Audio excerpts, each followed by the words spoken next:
ಅಲ್ಲ, ಇದು ಈ ಹಿಂದೆಯೂ ಗಲಾಟೆ ಆಗಿದೆ. ನೀವು ಹಿಜಾಬ್ಗೆ ಅನುಮತಿ ಕೊಟ್ಟರೆ ನಾವು ಕೇಸರಿ ಹಾಕ್ಕೊಂಡು ಬರ್ತೀವಿ ಅಂತ, ಮತ್ತು ಕೇಸರಿ ಶಾಲ್ ಹಾಕ್ಕೊಂಡು ಎಲ್ಲ ಕಡೆ ಕಾಲೇಜ್ ಮಕ್ಕಳು ಈಗ ಬರ್ಲಿಕ್ಕೆ ಶುರು ಮಾಡಿದರೆ ಇದು ಇನ್ನೊಂದು ಥರದ ವೈರುಧ್ಯಕ್ಕೆ ಡೆಫಿನೆಟ್ಲಿ ಕಾರಣ ಆಗುತ್ತೆ. ಸಿದ್ದರಾಮಯ್ಯನವರು ಈ ಥರದೊಂದು ಕಿಡಿಯನ್ನು ಹಚ್ಚಿಟ್ಬಿಟ್ಟಿದ್ದಾರೆ. ಹಿಂದಿನ ಸರ್ಕಾರ ಹೇಗಾದರೂ ಮಾಡಿ ಅದನ್ನು ತಡೆಯೋ ನಿಟ್ಟಿನಲ್ಲಿ ಸುಪ್ರೀಂ ಕೋರ್ಟ್ನಲ್ಲಿ ತಾನು ತೆಗೆದುಕೊಂಡು ಬಂದ ನಿರ್ಣಯವನ್ನು ಸುಪ್ರೀಂ ಕೋರ್ಟ್ ಕೂಡ ಎತ್ತಿಡಿದಾಗ ಇಡೀ ರಾಜ್ಯ, ಇಡೀ ದೇಶ ಅದನ್ನು ಸಂಭ್ರಮಿಸಿತ್ತು. ಈಗ ದುರಂತದ ಸಂಗತಿ ಅಂತಂದರೆ ಕಾಂಗ್ರೆಸ್ ಗೌರ್ಮೆಂಟೇ ಇದನ್ನು ತಂದಿರೋದ್ರಿಂದ ಬಹುಶಃ ಈ ಥರದ ಏನು ಗಲಾಟೆಗಳು ಕಾಲೇಜಿನ ಮಕ್ಕಳಲ್ಲಿ ಸಹಜವಾಗಿ ಹುಟ್ಟುವಂತ, ಇದನ್ನೇನು ಅಶೋಕ್ ಅವ್ರು ಮಾಡಬೇಕು ಬಿಜೆಪಿ ಅವ್ರು ಮಾಡಬೇಕು ಅಂತಿಲ್ಲ.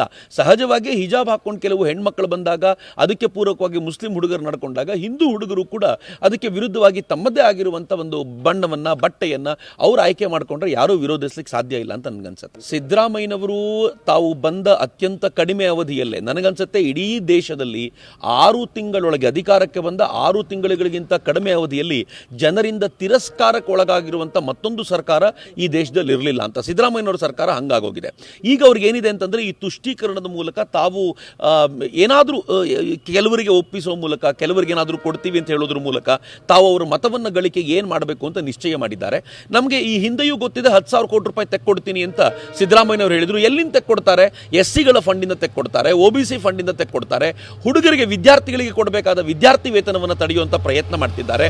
ಇವೆಲ್ಲವನ್ನು ನೋಡಿದರೆ ನನಗನ್ಸುತ್ತೆ ಸಿದ್ದರಾಮಯ್ಯನವರು ಒಂದು ರಾಂಗ್ ಪಾತಲ್ಲಿ ನಡೀತಾ ಇದ್ದಾರೆ. ಕರ್ನಾಟಕಕ್ಕೆ ಡೆಫಿನೆಟ್ಲಿ ಒಳ್ಳೇದಲ್ಲ. ಕರ್ನಾಟಕವನ್ನು ಕಷ್ಟಪಟ್ಟು 25 ವರ್ಷ ಮುಂದಕ್ಕೆ ತಗೊಂಡು ಹೋಗಿದ್ರೆ ಇವರು ಅದನ್ನು 50 ವರ್ಷ ಹಿಂದಕ್ಕೆ ತೆಗೆದುಕೊಂಡು ಹೋಗಿ ನಿಲ್ಲಿಸಲಿಕ್ಕೆ ಏನೇನು ಬೇಕೋ ಆ ಎಲ್ಲ ಪ್ರಯತ್ನ ಮಾಡ್ತಿದ್ದಾರೆ ಅಂತ ಅನ್ಸುತ್ತೆ.